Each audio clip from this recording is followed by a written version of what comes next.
পদ্মা সেতু একটা চ্যালেঞ্জ ছিল, আমাদেরকে দুর্নীতিবাজ হিসেবে চিহ্নিত করতে চেয়েছিল ওয়ার্ল্ড ব্যাংক।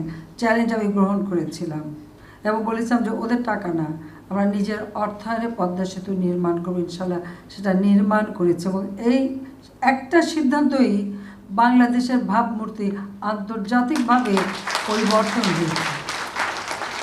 তারা দেখেছে, কারণ আমাদের অনেকেই বলেছিলেন যে ওয়ার্ল্ড ব্যাংক ছাড়া এটা করা যাবে না, এরকম বহু বাধা, এবং এই বাধার কারণে 2 বছর পিছিয়েও গিয়েছে। এটা হলো বাস্তবতা, এটা ভিতরের কথা সব বলা দরকার নাই, কিন্তু এটা এই বাধার জন্য মানে ওটা ছাড়া হবেই না এরকম একটা ভাব। আমি জিদ করে বসেছিলাম যে না, আমি করলে নিজে করবো, নাহলে করবোই না, তাহলে পর করবোই না। কিন্তু আজকে আমরা করতে পারি, এটা আজকে প্রমাণিত সত্য। তো পারবো না কেন? আমরা যদি মুক্তিযুদ্ধ করে বিজয় অর্জন করে দেশ স্বাধীন করতে পারি, তা আমরা যদি সেটা পড়ি, তা আমরা দেশকে কেন করতে পারবো না? কেন অন্যের কাছে হাত পেতে চলতে হবে? কেন পর মুখাপক্ষি হয়ে চলতে হবে? আমরা নিজেরাই পারবো।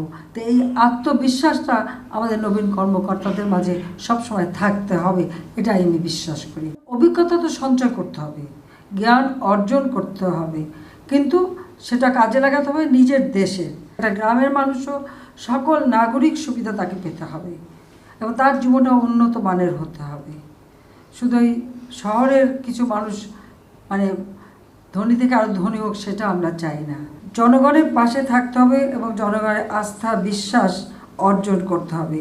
আমিও আজকে প্রধানমন্ত্রী হিসেবে সবসময় এই কথাটাই চিন্তা করি যে আমি জনগণের সেবক, তাদের ভোটে নির্বাচিত হয়ে এসেছি, তাদের টাকা দিয়েই চলছি, তাদের কতটুকু দিতে পারলাম সেই হিসেবটাই আমি সবসময় করি।